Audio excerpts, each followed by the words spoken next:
Hello mga kapalos, ayan, spaghetti ang ating lutuin for today. So ito ay galing sa mga gift giving. So ginamitan ko rin siya ng cheesy spaghetti flavor na hotdog. Ayan, nabibili sa grocery, mayroon silang pauso. Then unahin natin muna ang isa ng ating pasta, lutuin as per package instruction. Ayan, so habang kumukulo yan, set aside muna. 2 tablespoons of oil, lagay natin sa saucepan, painitin. Then mag-isa tayo ng bawang, 3 cloves of garlic minced. Ayan. So, huwag natin to ipa-brown, no? Okay lang na nagda-dancing yung garlic. Isunod na natin kaagad yung sibuyas. Nag-chop ako ng 2 onion. Ayan, maganda yung maliliit ang pagka-chop. Yan, lutuin natin ito yung onion hanggang sa mag-translucent or maging na talaga siya. Luto na. So, ayan, pag translucent na yung ating sibuyas, isunod natin yung 1/2 bell pepper. So, 1/2 lang ang ginamit ko. Pwede naman dagdagaan kung gusto nyo. So, ito ay getisa natin parang sibuyas at kamatis. Ayan, ilagay na natin yung hotdog para maluto na agad. So, ito is igisa lang natin for a few minutes. Pag nakita natin na parang namamaga na siya, ayan, luto na yung hotdog niyan. So, isunod na natin dito yung 2 lata ng corned beef. Ayan. Kung ano man ibinigay na corned beef sa inyo, yun na ilagay nyo, syempre. Ay, ito kasi ang akin natanggap, Pure Foods.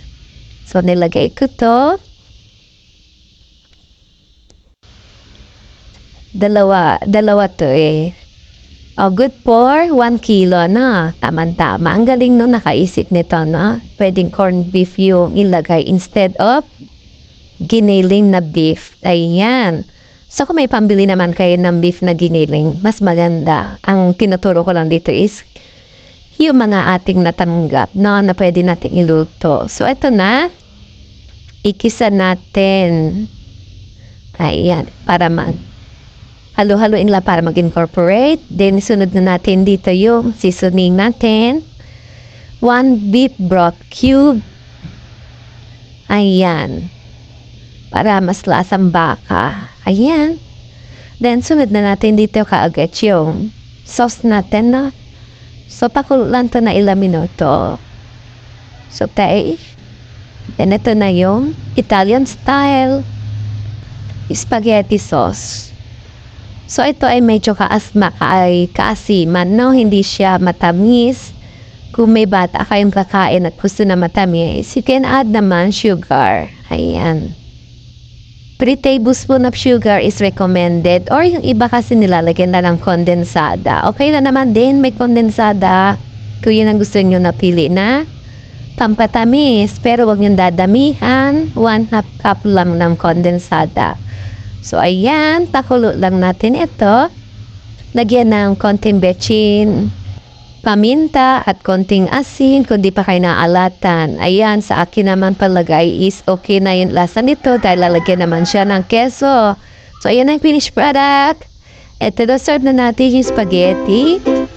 Ayan, ditap natin to with kinadkad na keso. Ayan. Tara, kain na tayo. Ayan, salamat sa panonood. At Happy New Year sa inyong lahat. Sa mga sumuporta sa akin, sa mga nagpa-follow.